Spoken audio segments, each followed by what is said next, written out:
KB 동양철관. 최근에 무려 1,000억 원에 가까운 초대형 수주를 따내면서 시장의 주목을 한몸에 받았죠. 와, 정말 엄청난 소식입니다.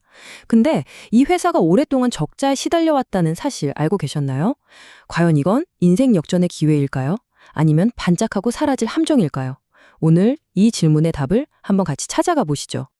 네, 바로 이겁니다. 적자 기업이 974억 원짜리 계약을 따냈다. 이게 과연 극적인 턴어라운드의 신호탄이 될 것인가? 아니면 오히려 숨겨진 위험을 알려주는 신호일까?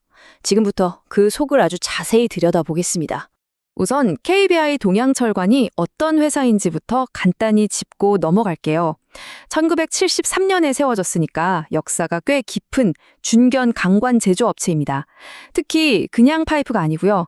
석유나 가스 파이프라인 같은 데 들어가는 아주 큰 구경의 강관, 말하자면 에너지의 혈관을 만드는 데 특화된 기술력을 가진 회사라고 보시면 됩니다. 회사의 매출 구조를 한번 뜯어보면요. 아주 명확합니다. 강관 사업이 전체 80% 이상을 차지하는 거의 전부라고 할 수 있는 핵심 사업이고요. 나머지 약 20%는 비철금속 사업인데 주력 사업의 변동성을 좀 보완해주는 역할을 하고 있습니다. 자, 그럼 본격적으로 분석의 첫 번째 막을 열어보겠습니다. KB동양철관이 과연 이 기회를 발판 삼아 도약할 수 있을 것인가? 핵심적인 투자 포인트부터 하나하나 살펴보시죠. 모든 변화의 시작은 바로 이 숫자입니다. 974억 원.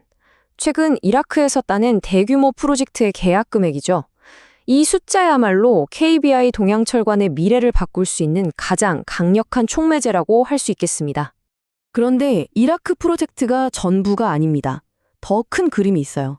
이라크 수주가 2020년 실적 반등의 기폭제 역할을 한다면 쿼터 제한 없이 뚫은 미국 시장이란 대만 해상풍력 사업은 그 성장을 이어갈 쌍두마차인 셈이죠. 이 세 가지 축을 중심으로 글로벌 시장을 공략하겠다는 겁니다.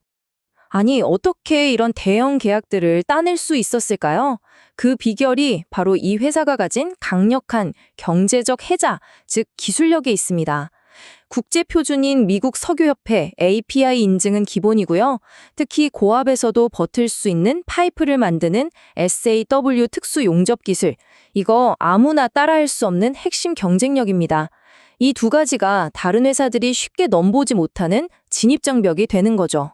하지만 모든 투자에는 동전의 양면처럼 밝은 면과 어두운 면이 있죠. 이제 분석의 두 번째 막으로 넘어가서 KBI 동양철관이 마주한 숨겨진 암초들, 그러니까 리스크 요인들을 아주 냉정하게 분석해 보겠습니다. 최근 실적을 보면 이건 명백한 경고등이 켜진 겁니다. 2025년 3분기까지 매출은 작년보다 20% 넘게 줄었고 버티던 영업이익은 결국 적자로 돌아섰습니다. 1,000억 수주라는 화려한 소식 뒤에는 바로 이런 차가운 현실이 숨어 있었던 거죠. 재무 상태를 보면 더 헷갈립니다. 왼쪽을 보면 부채 비율은 139.7%에서 78%로 크게 좋아진 것처럼 보여요. 좋은 거 아니야? 싶죠. 하지만 오른쪽을 보세요. 이자 보상 배율이 마이너스 0.55배로 곤두박질 쳤습니다. 이 완전히 상반된 두 신호, 여기가 바로 우리가 주목해야 할 핵심 포인트입니다. 이자 보상 배율 마이너스 0.55배. 이게 무슨 뜻이냐면요. 아주 간단하고 또 무서운 얘기입니다. 회사가 영업활동으로 벌어들인 돈으로 빌린 돈의 이자조차 못 내고 있다는 뜻이에요. 현금을 만들어내는 능력에 심각한 문제가 생겼다는 가장 직접적인 증거인 셈입니다. 외부 환경도 결코 만만치가 않습니다. 원재료인 열연 코일 가격은 계속 오를 전망이고 미국에서 혹시라도 보호무역주의 정책이 다시 강화되면 수출길이 막힐 수도 있죠. 게다가 지금 수주를 따낸 중동 지역은 지정학적 불안이 계속되고 있어서 운송비가 오르거나 대금 회수가 늦어질 위험도 항상 안고 가야 합니다. 밖에도 문제지만 안에도 해결해야 할 숙제가 쌓여 있습니다. 최근에 유상증자를 하면서 새로 발행된 2,386만 주의 주식, 이게 언제든 시장의 매물로 쏟아져 나올 수 있는 소위 오버행 부담으로 작용할 수 있고요. 앞서 본 것처럼 현금 흐름은 여전히 불안하고 실적 변동성도 너무 큽니다. 자, 지금까지 희망적인 이야기와 우려되는 이야기 모두 들어봤습니다. 그럼 이제 마지막 세 번째 막으로 넘어가야겠죠? 이 모든 정보를 종합해서 최종 진단을 내리고 구체적으로 어떻게 투자해야 할지 그 전략을 한번 세워보겠습니다. 이 회사의 가치를 평가할 때는 PBR, 즉 주가 순자산 비율이라는 지표를 쓰는 게 좋습니다. 왜냐하면 강관 산업처럼 경기에 따라 실적이 널뛰게 하는 업종에서는 이익을 기준으로 하는 PER보다 자산 가치를 기준으로 하는 PBR이 훨씬 안정적이고 신뢰도가 높기 때문이죠. PBR이 1보다 낮다는 건 지금 주가가 회사의 장부상 순자산 가치보다도 싸다는 의미입니다. 동종 업계 회사들이랑 비교해보면 아주 흥미로운 점이 보입니다. KB동양철관의 PBR은 약 0.98배로 세아제강이나 휴스텔보다 오히려 더 높게 평가받고 있어요.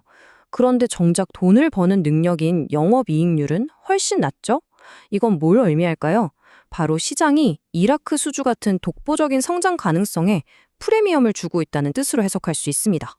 그래서 분석가들은 이런 성장성을 반영해서 목표 PBR을 1.2배까지도 볼 수 있다고 제시합니다. 이걸 주가로 환산하면 현실적인 목표가는 2,500원에서 2,800원 사이가 되는 거죠.